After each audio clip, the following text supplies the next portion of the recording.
Bonjour Marc, vous pouvez nous présenter la fête de Ploumanac s'il vous plaît? Oui, voilà, c'est une fête qui a débuté en 83. Donc une fête qui a été créée par un groupe de copains pour revivre ce qu'ont fait nos parents et nos grands-parents. Donc tous les ans, on recommence une petite fête et tous les 4 ans une grande fête. Donc quelque chose de convivial pour faire plaisir à travailler et plaisir à donner aux gens. Donc bon, c'est toujours de la gaieté, jamais de problème, des bénévoles qui sont toujours assidus, d'année sur année. Donc c'est toujours un plaisir de recommencer ce qu'on a pu faire il y a quelque temps.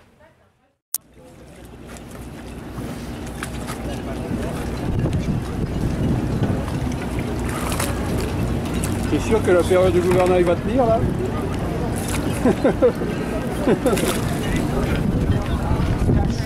Je l'aurai accroché à la banquette, tu vois.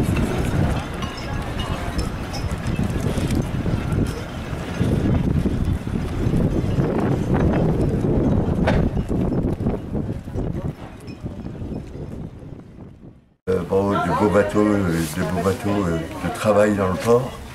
Le problème de Romain Gold, j'ai vu là. Oui, Oui. de magnifiques bateaux, des vieux bateaux, depuis 50 ans, voire même 60 ans. Un Biskin du Grand Cannes, le Grand Légion, extraordinaire. C'est magnifique. Dommage, aujourd'hui, la météo est un petit peu Pas forte. contraire pour les régates. Donc, c'est comme ça.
Vincent, vous pouvez nous présenter votre navire s'il vous plaît? Bien sûr.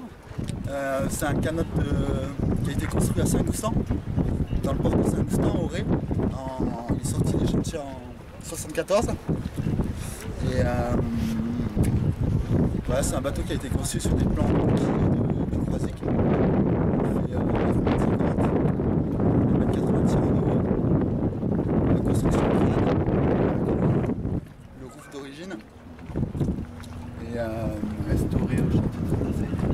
Ouais, on l'a restauré au chantier de Tramassé avec l'aide de mon frère en 2008. Sorti des chantiers de Tramassé en 2008. Et on navigue depuis sur les côtes bretonnes. Pratiquement que bretonnes. Et il est basé où La Berbrac. Ah, la Berbrac, oui, très bien. Ah, bah oui, je connais bien parce que l'an dernier on a rencontré. Comment il s'appelle, le Raravis, ouais. Avec son skipper là. Bah voilà, on est un peu en lien avec la JB. Ouais. Et puis on a vu le Père Joël à Paris. Et vous sortez par tous les temps, j'ai l'impression. On aime bien la piole, ouais. Oui, ça s'est vu ce matin. Hein. On aime bien, c'était dommage de se lever si tôt pour se rendormir en fait. Ouais.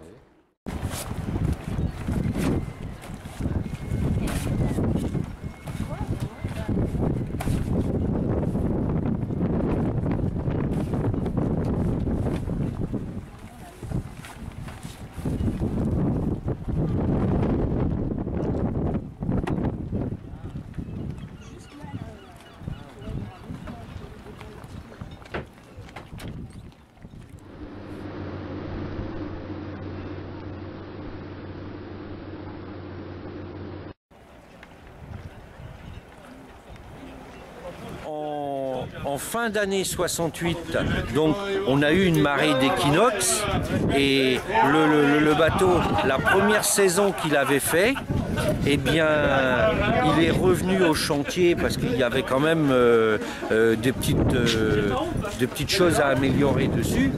Et on a eu cette fameuse grande marée d'équinoxe où est-ce qu'on a eu une amplitude de marée importante. Exceptionnel, quoi. Voilà.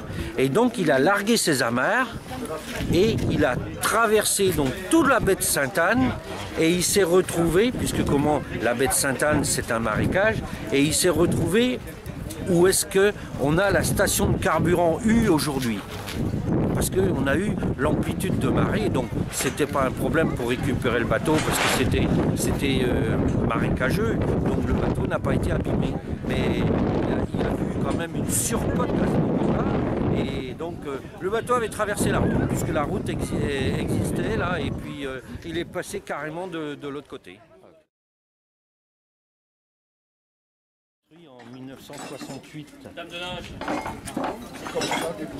Et il a été construit où ça? Alors c'est au chantier Hervé, donc qui se trouve juste de l'autre côté de la baie de Ploumanac là, et c'était en remplacement donc d'un ancien canot qui s'appelait La Clarté aussi et qui a été refait sur le modèle du premier en fait. Alors en fait il y a deux histoires qui se regroupent sur la même donc parce qu'actuellement il y a deux bateaux La Clarté qui naviguent, parce que l'ancien bateau La Clarté, lui, il a été récupéré comme donc l'épave en fait, et il y a des jeunes de Ploumanac qui ont stratifié, c'est-à-dire la coque. Ils ont démoli donc l'ancienne coque qui existait pour conserver, en fait, ils ont juste fait le moule du bateau avec l'ancienne coque. Alors nous, lorsqu'on a récupéré ce bateau-ci, on l'a mis dans un chantier et on l'a passé en flambard, parce qu'à l'origine, il avait juste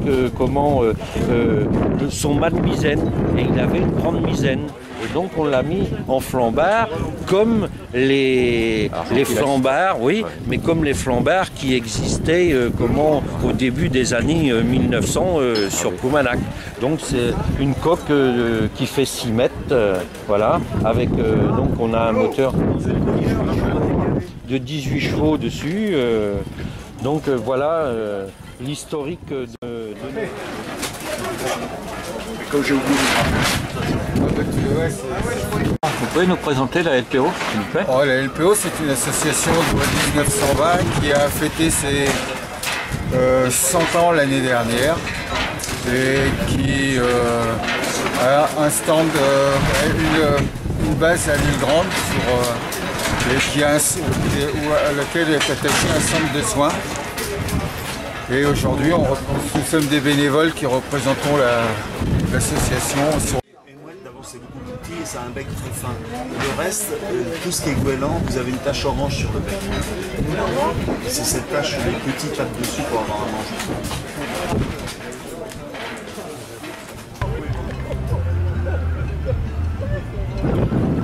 Bonjour Yvon, vous pouvez nous présenter votre bateau? Oh ben oui, certainement, oui. C'est un bateau d'origine anglaise qui a été construit à Christchurch, en Angleterre, par une entreprise familiale, Rossiter. Rossiter, c'est un bateau du type Pintel. Pintel, alors une guidon avec 2 ailerons, construit en bois, en telle, je crois, les membrures et tout. Et c'est un bateau très, très agréable à naviguer. Il est de quelle année? 1968. Et il est basé dans quel port? Ah, Perros-Guirec. Ah oui. Plusieurs années déjà. Actuellement, je crois que c'est le seul à naviguer du côté Côte d'Armor, au moins, de ce type-là. Oui. On envoyait il y a quelques années des bateaux qui venaient des Pays-Bas beaucoup et d'Angleterre.